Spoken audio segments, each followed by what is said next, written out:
राधे राधे। जय श्री कृष्ण।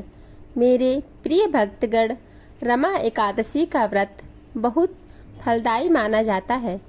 इस दिन भगवान विष्णु की पूजा का विधान है। ऐसा कहा जाता है कि इस व्रत को करने से सौभाग्य की प्राप्ति होती है, साथ ही घर में कभी धन धान्य की कमी नहीं रहती है। इस दिन व्रत का पूर्ण फल प्राप्त करने के लिए इसकी व्रत कथा का पाठ जरूर करना चाहिए। तो चलिए सुनते हैं व्रत कथा। रमा एकादशी को लेकर कई सारी कथाएं प्रचलित हैं। एक समय की बात है, एक मुचुकुंद नाम का राजा था। उसकी पुत्री का नाम चंद्रभागा था, जिसका विवाह चंद्रसेन के बेटे शोभन से हुआ। एक दिन शोभन ससुराल आया। रमा एकादशी से एक दिन पहले राजा मुकुकुंद ने पूरे नगर में यह घोषणा कर दी कि कोई भी व्यक्ति रमा एकादशी के दिन भोजन ग्रहण नहीं करेगा, जिसे सुनकर उनका दामाद परेशान हो गया। तब उसने अपनी पत्नी से कहा कि वह बिना भोजन के जीवित नहीं रह सकता है। यह सुनने के बाद उसकी पत्नी ने कहा कि आप कहीं और चले जाइए, यदि यहाँ रहेंगे तो आपको इस व्रत के नियम का पालन करना ही होगा। तब शोभन ने कहा कि जो भाग्य में होगा वो देखा जाएगा, और उसने रमा एकादशी का व्रत रखा।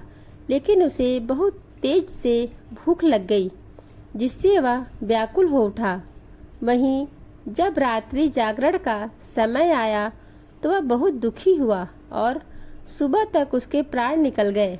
उसका अंतिम संस्कार हुआ और चंद्रभागा मायके में ही रहने लगी। रमा एकादशी व्रत के पूरे प्रभाव से शोभन को मंदराचल पर्वत पर सुंदर देवपुर प्राप्त हुआ। मुचुकुंद नगर का एक ब्राह्मण एक दिन शोभन के नगर में गया, जहाँ पर उसकी मुलाकात उसकी पत्नी से हुई, जिसने पूरा हाल बताया। उसने पूछा कि आपको ऐसा नगर कैसे मिला। शोभन ने उसे रमा एकादशी के पूरे प्रभाव के बारे में बताया। उसने कहा कि यह नगर अस्थिर है, आप चंद्रभागा से इसके बारे में बताना। वह ब्राह्मण अपने घर गया और अगले दिन चंद्रभागा को पूरी बात बताई। चंद्रभागा उस ब्राह्मण के साथ शोभन के नगर के लिए निकल पड़ी। रास्ते में मंदराचल पर्वत के पास वामदेव ऋषि के आश्रम में वो दोनों गए। वहाँ वामदेव ने चंद्रभागा का अभिषेक किया।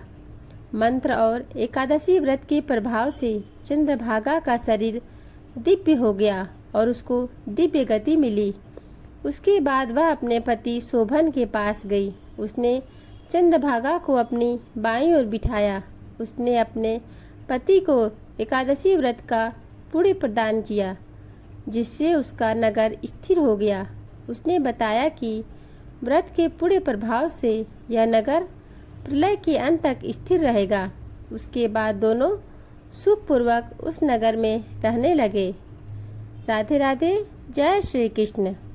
अगर आपको हमारी ये वीडियो अच्छी लगी हो तो हमारे चैनल को लाइक करें और सब्सक्राइब करें। धन्यवाद।